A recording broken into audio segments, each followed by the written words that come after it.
रही उसमें। देखिए कल की प्रेस कॉन्फ्रेंस मैंने शाम को देखी थी, क्योंकि जिस टाइम ये प्रेस कॉन्फ्रेंस होता था उसमें मेरा कोर्ट लगा हुआ था, तो मैं उसको लाइव नहीं देख पाया था। जांच की जहां तक बात है तो 8 तारीख को ये जांच का पहला नोटिस हमने सभी पार्टीज को भेज दिया था, जिसमें कि हमने 3 दिन का टाइम दिया था रिस्पॉन्ड करने के लिए। तो उसके बाद जो खली के ब्रदर हैं यशपाल जी, वो कॉन्टिन्यूस हमारे फील्ड स्टाफ के साथ टच में है। साथ में 2 बार वो मेरे से भी मिल चुके हैं आके।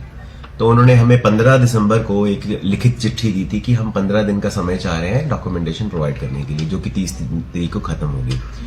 मुझे प्रेस के माध्यम से कल ये भी पता लगा कि वो ये कह रहे हैं कि उनको कागज उपलब्ध नहीं कराए जा रहे। तो मैं आज रिटर्न में भी ये चिट्ठी लिख रहा हूँ उस पक्ष को कि अगर कोई भी कर्मचारी, अगर रेवेन्यू ऑफिशियल उनको कॉपरेट नहीं कर रहा है कागज देने के लिए, तो वो हमें बताए और किस लेवल पे उनको अड़चन आ रही है, ताकि मैं उसको सॉर्ट आउट कर सकूं। क्योंकि मैंने डे 1 से उनको बोला, खली जी के रिप्रेजेंटेटिव को और साथ में जो उनके साथ महिलाएं आई थी, उनके साथ 2 पक्ष और भी 2 महिलाएं भी हैं, उनकी बात करनी भी यहाँ जरूरी है।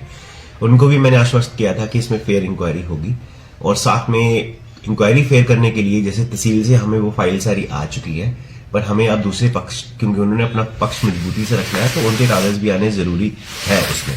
तो इसी के पक्ष पे हमने एक टीम भी बना दी थी 8 तारीख को, जिसमें कि हमने तहसील से कोई भी व्यक्ति नहीं लिया।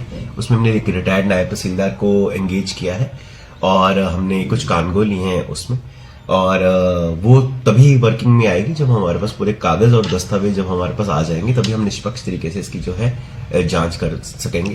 तो दोनों पक्ष जो है वो आश्वस्त रहें कि फेयर होगा, और हर टाइम पे जब इंक्वायरी होगी मैं इनवाइट करता हूं, क्योंकि मैंने ये भी डिसाइड किया ये इंक्वायरी सारी जब होगी वो अंडर द वीडियो कैमरा होगी, नॉट प्रेस के माध्यम से, बट हमारा जो इन हाउस कैमरा होगा उसकी, क्योंकि ये फ्लेड अप मैटर है इस टाइम पे, और कोई भी पक्ष किसी भी मौके पे ये देख सकता है कि जो भी हम इंक्वायरी कर रहे हैं वो क्या है, उसके लिए भी इन्वाइटेड है। इससे ज्यादा पारदर्शिता मुझे लगता है कि अभी तक किसी इंक्वायरी में नहीं हुई होगी। मामला कोर्ट में विचाराधीन है, तो इस बीच क्या खली की प्रेस कॉन्फ्रेंस करना जायज है?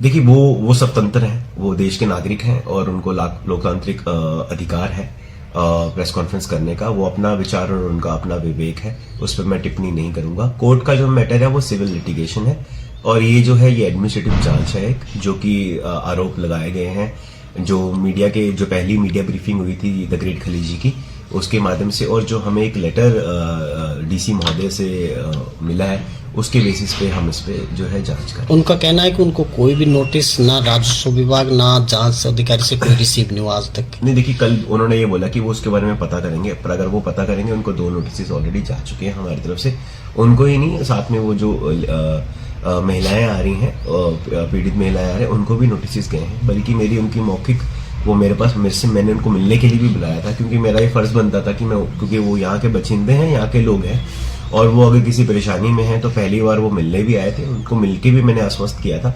और मैंने लेटर में ये भी लिखा कि हमें क्या क्या चाहिए।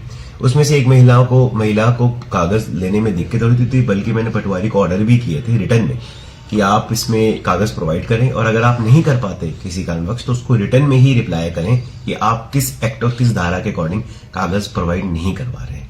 तो मैं ये चाहता हूं, क्योंकि इसमें कुछ मौखिक नहीं चलेगा, और इसमें सभी जो है कार्रवाई वो बिल्कुल कागजों में पक्की होके, पर इसके साथ दोनों पक्षों को ये आश्वस्त करना भी जरूरी है कि इसमें फेयर होगा। मैं मानता हूं कि एक प्रेशर है यहाँ पे, पब्लिक का भी प्रेशर रहता है, ये भी रहता है, बट सेइंग दैट अपार्ट हम इसको बिल्कुल क्लियरिटी भी करेंगे, बट वो तभी हो पाएगा जब दोनों पक्षों के कागज हो चुके। और मैं ये भी समझता हूँ कि उनको समय लग रहा है अभी कागज इकट्ठे करने में, कोई नहीं, हम वेट करने को तैयार हैं, पर इसका मतलब ये नहीं है कि हम इस पे कार्रवाई नहीं करें। हम डेली सुबह आके सबसे पहले खली के केस के बारे में ही अपडेट लेते हैं।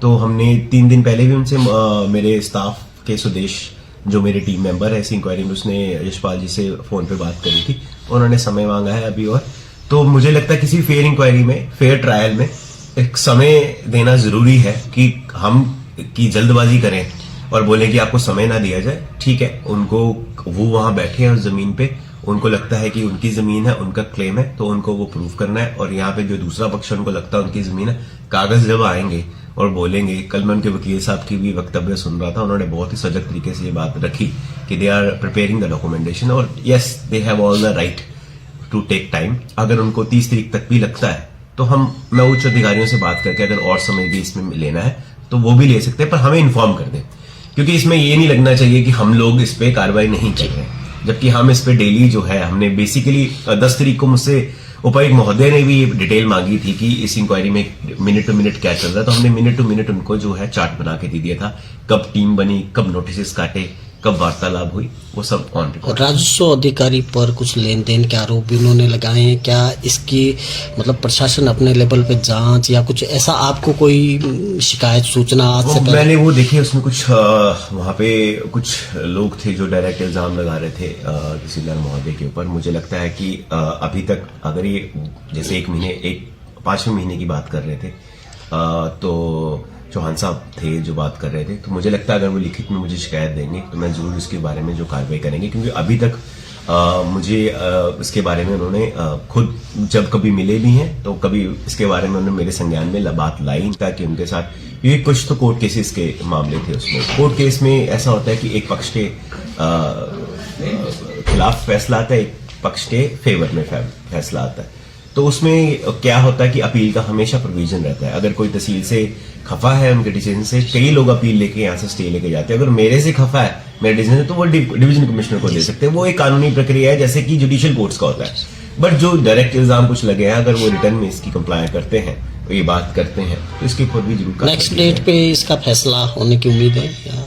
किस चीज का फैसला? ये जो विवाद चल रहा है अभी मैं तो आपको मैंने अवगत कराया कि मेरे को अभी कागज ही आएंगे उनके 30 तारीख को तो कागज आएंगे, कागज आएगी, टीम स्टडी करेगी, फिर गवाही और बयान सब कुछ होगा उसमें, फिर इसका निष्कर्ष लगेगा। बट हम ये आश्वस्त करना चाहते हैं, हम एक्सप्रेस मोड पे लगे हुए हैं। अगर हमें कागज पहले प्रोवाइड कर दिए गए होते तो हम इस अभी तक आई थिंक कंक्लूजन की तरफ इस पे निकलते। बट क्योंकि मैं बिना कागजों के दूसरे पक्ष के ये इंक्वायरी अगर करूंगा तो वो भी अनफेयर मानी जाएगी, उस पर भी फिर ये हताशा होगी कि हमने अनफेयर उस पर इंक्वायरी करी है।